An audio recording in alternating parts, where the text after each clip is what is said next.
as of right now, and we don't know exactly what's going to happen, Okay. and a lot can change in a year and a few months, Donald Trump can't lose. I don't think I've ever heard someone get so excited and be so generous to a single poll as Tim is doing right now. Fun fact, the poll cites that has Trump getting 20% of the black vote also has Biden leading 44 to 41%. Pool just saw a screenshot floating around Twitter last night and didn't bother to fact check. We've got Tim Pool. You might remember Tim Pool had some predictions about the last election results. He believed that Trump would have a 49 state landslide. Well, the Beanie has yet another prediction to bring all of you today. Apparently, he says that Trump cannot lose in 2024. Fox News has emerged suggesting that he is dramatically improving. In fact, he sees general improvement after every indictment. It's not absolute, but he does see his polling going up. New polls from Interactive Polls on Twitter shows that he is currently beating Joe Biden in the general, but there's a whole bunch of different polls we have to break down. The data coming out from this latest poll is actually fairly interesting because it shows support among black voters. Oh. In 2020, a Fox News voter analysis had Donald Trump at 8%. Now, that's a hard analysis, meaning they actually looked at support and said, that's what happened. Now they're doing a poll. Doesn't mean it's completely accurate because it's just a poll and who knows what'll happen. Sure. But according to this 2023 poll, Donald Trump is currently enjoying 20% support among black voters. And Joe Biden, who saw 91% support in 2020, now has only 61% in these polls. I see a bunch of videos popping up of people asking black Americans if they're going to be supporting Trump. And it tends to be a little bit of a mixed bag where people are like, no way, Trump's racist. But we are seeing more and more of these videos where you've got guys being like, I'm going to be honest, I'm voting for Beanie Damas, would it be, Nostrabini? Nostratimus? Timstradamus? It's got to be a better way to fuse these. Trump. Don't F with my dog. There's that famous video where the one guy's like pointing the gun at the camera and he's like, don't F with Trump. This is going to be interesting. The Wall Street Journal wrote an article several years ago that said, if at any point the Democrats lose 20% of the black vote, they cannot win an election. All right. That's it. It's over. Nostradamus. And with Donald Trump gaining this support, it seems as of right now, and we don't know exactly what's going to happen, and a lot can change in a year and a few months, Donald Trump can't lose. That's assuming this one poll is correct, but there are many other polls that are coming. I don't think I've ever heard someone get so excited and be so generous to a single poll as Tim is doing right now, right? I mean, hey, I just want to say this is a poll. Polls could be wrong. After all, that's just what it is. That's the way of the world, right? But I'm going to say this. If this is correct, and if it is, and my understanding and reading of this is correct, thanks to black voters, Trump can't lose. He can't. There is no way for him to lose. Coming out showing that Trump's ahead of Biden. So let me just point out, as we're looking at all of this, there's a lot of people on the right, neocons and never Trumpers, saying Trump can't possibly win a general election, which makes literally no sense at all. I'm not saying Trump is going to win. I'm not saying it's a guarantee he. But he can't lose. He may not win, but he can't lose. I mean, in that, I hate to say this, but like, Tim Pool might be correct. Because Trump will declare victory no matter what the results are. So in that sense, he can't lose. It's impossible. Wins. These polls, just one poll, 1,000 people, scientifically extrapolated. They say, we think this may be correct. Maybe they're scientifically extrapolated. You hear that, folks? This poll says everything. Wrong. It's science. But it's a good showing for Trump. Now, these people are saying Trump can't win. Trump lost 2020 by 42,000 votes. Trump won 2016 by like 70 to 80,000 votes. These are narrow margins. It's based on the Electoral College, not the popular vote. If you take a look at the popular vote count, you might think, well, Trump's not going to be able to beat Joe Biden again. But they don't have the lockdowns. They may be trying for the lockdowns. We're hearing more and more about mandates, etc. But I think the real issue is Democrats know they are in serious trouble. So why are they indicting Trump over and over and over again? because they're losing and they know it. Not only does this poll show that Donald Trump is dramatically improving. So how many did he say? Because the numbers are a little off. If I look at the popular vote, Biden won 81,283,098 votes, 51.3% of the votes cast. He's the first U.S. presidential candidate to have won more than 80 million votes. Trump won 74,222,958 votes, or 46.8% of the votes cast. That's more votes than any presidential candidate has ever won, with the exception of Biden. Third-party candidates picked up 1.8% of the votes cast. Don't know if he's got the math right here. Among the black population, enough so that the Republicans might actually gain enough support from the black, Latino, and Asian population to win, making it impossible for Democrats to win. And again, he's basing this on that one poll, but one poll is still a poll. And then that one poll, he's saying that it is pretty definitive that, again, because of the things that he's reading, it's scientifically extrapolated that this is evidence that Trump will, of course, win in 2024. Now, we're going to get to the polls itself. We have to take a closer look because I'm a little dubious as to where the beanie hath led us. You've got Cornel West, considered a spoiler for Democrats, garnering around 4% of the vote, which knocks Biden out of the running. And then you have this story, which really makes you wonder. From Forbes, Trump co-defendant Harrison Floyd did. According to Woke GPT, they did a little bit of the math for us, but apparently the margin of loss was 7 million, approximately 7 million votes for Trump. Little more than the gap that Tim Pool is saying he had to close. Denied bond. Why he's still in jail. Do you know who Harrison Floyd is? Harrison Floyd is the director of Black Voices for Trump. It's really amazing. Why? He's the only one who was remanded to custody. The only one they truly fear and don't want out on the campaign trail. Wait, are you flipping that around? Is this like reverse racism, but like in cube form and in service of Trump? Yeah, I agree with you. It is unusual that the one person in this case who did not post or was remanded to prison happens to be black of all the defendants.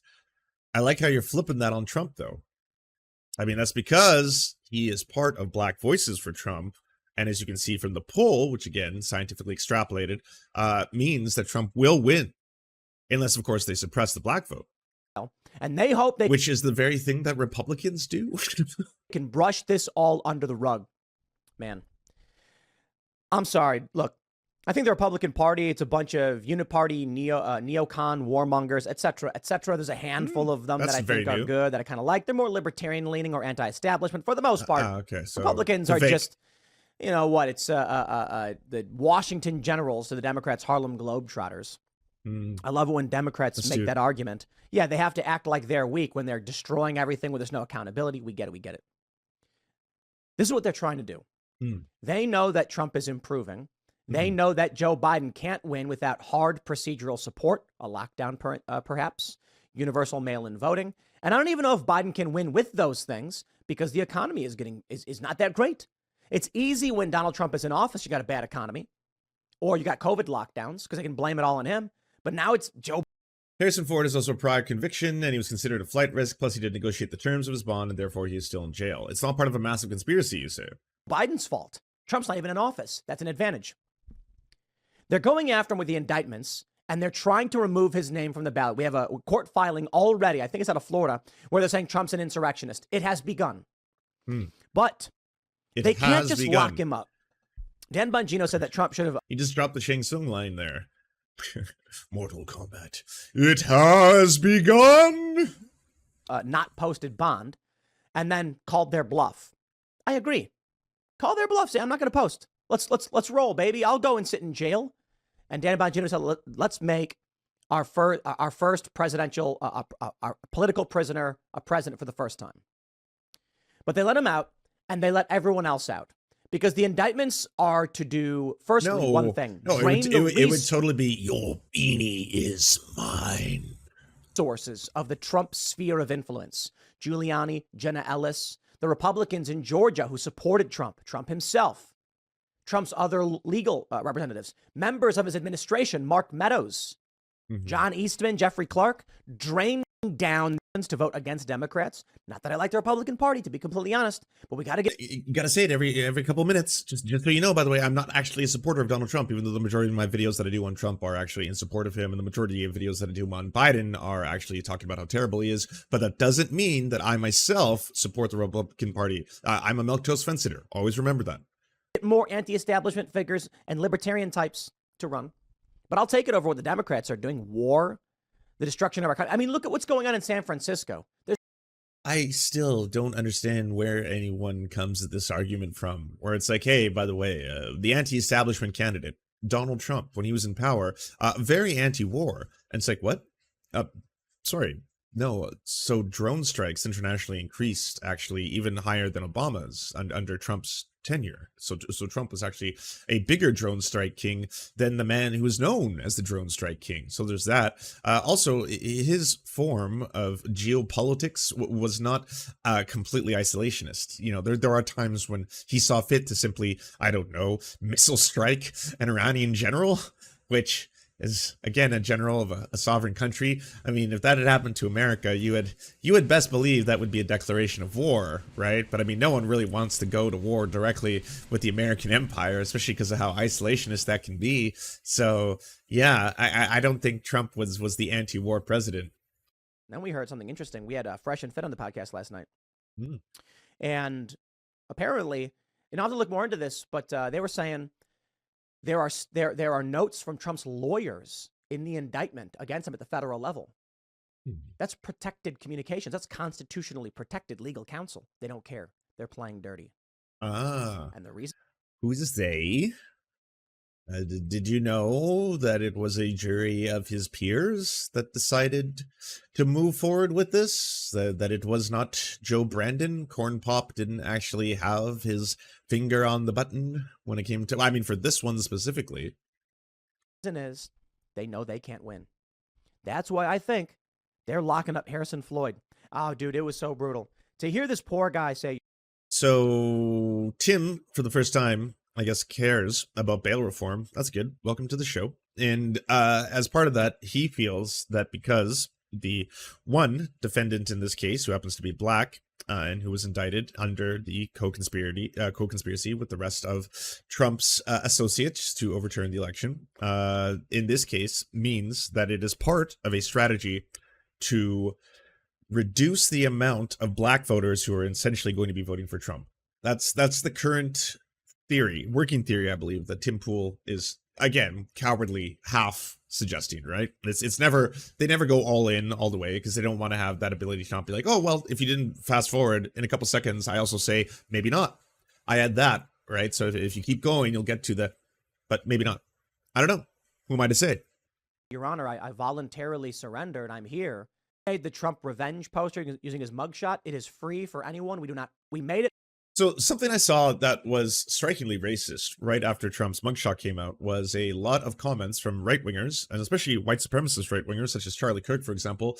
He made the joke multiple times, orange is the new black. Orange is the new black. Newt Gingrich came out and said that suddenly, because Trump has, quote, street cred, because he has a mugshot, that black voters are now going to gravitate towards him, as if black people gravitate towards criminality for some reason. And this is also something that you'd think they would have tried to do a little bit more subtly, but they've been fucking repeating and repeating and repeating over and over.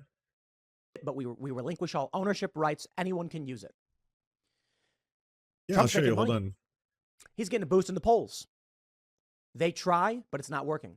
Trump making $7 million bumps him up. They're trying to drag his resources. It's bumping him up. Here we go. Let's roll. Colin Rugg says a challenge has been filed in federal court to have Trump removed from the 2024 race under the 14th Amendment. Mark my words, they'll claim they're doing this to protect democracy. Attorney Lawrence Kaplan filed a challenge claiming Trump cannot legally be on the 2024 ballot because he engaged in an insurrection. The bottom line here is a quote, is that President Trump both engaged in an insurrection and also gave aid and comfort to other individuals who were engaging in such. Convicted felon Dinesh D'Souza said it too. Such actions. Within the clear meaning of those terms it defined in Hey, Lost, good to see everyone. Go check out Lost channel. Section 3 of the 14th Amendment. Kaplan said in his filing, assuming that the public record to date is accurate, and we have no evidence to the contrary, Trump is no longer eligible. So I want to wrap this all A new up by poll pointing from out Tim Pool and his scientific extrapolations are false. Fun fact, the poll cites that has Trump getting 20% of the black vote also has Biden leading 44 to 41%. So maybe not the most accurate polling data around. A fucking course pool just saw a screenshot floating around Twitter last night and didn't bother to fact check. So that's Robert Silverman of the Daily Beast. Very quick to course correct pool and his scientific data on this. Which again, Poole was careful enough when he started this to be like, it's just a poll. You know, I don't entirely know if this means anything, but I do want to say with absolute confidence right now before you all on my very, very popular channel make a 33-minute video on this that apparently Trump can't lose. Trump can't lose. Yeah. Because again, this is just something, and it might speak towards why they're trying to suppress black voters for Trump, because of the black vote that is now going to decidedly go towards Donald Trump instead. So there you have it. Yeah, I know. Amazing. Do you enjoy the Serfs but prefer not to have to use your eyeballs? Many are saying this. Well, we've got the solution for you. It's the Serf Times in podcast form, available on most major podcasting networks now. If you enjoy it, please consider leaving a good review and feedback because it really helps the show out, apparently, and it's free, just like the podcast. Thank you kindly to our Lord and Saviors Peyton L. Just and Xander Corvus. Without you, we are nothing. And now, a shout out to our Knights of the Square Table. Amazing Flesh, Anna Loves Riley, Adrian McCarthy, DM Rivera, Doug Cady, Everything Important, Hegbard Celine, Izzy Solidarity, La Media Panza, Matthew Scarborough, Multimondi, Metal, Omni, Peanut Butter Blonde, Political Papi, Quiet 185, Rachel K, Riley and Anna, Roller Dragon, Kubi, Cernicus, Spinach Monster, Stellar Vision, Sebastian Dimmel, Thomas, Trevbot EXE, Lucidry, Words Greenwood, Cheryl Alvarez, Tony Perkins, Thomas, O'Pecker, Travis McClinton, and Victoria Bell. Thank you so much. And a huge shout out to all the other people who make this entire show possible. Without you, it would not exist. If you can support us, please go to patreon.com/theserfs, and even $1 can help unlock all of the little goodies and help make this show entirely possible.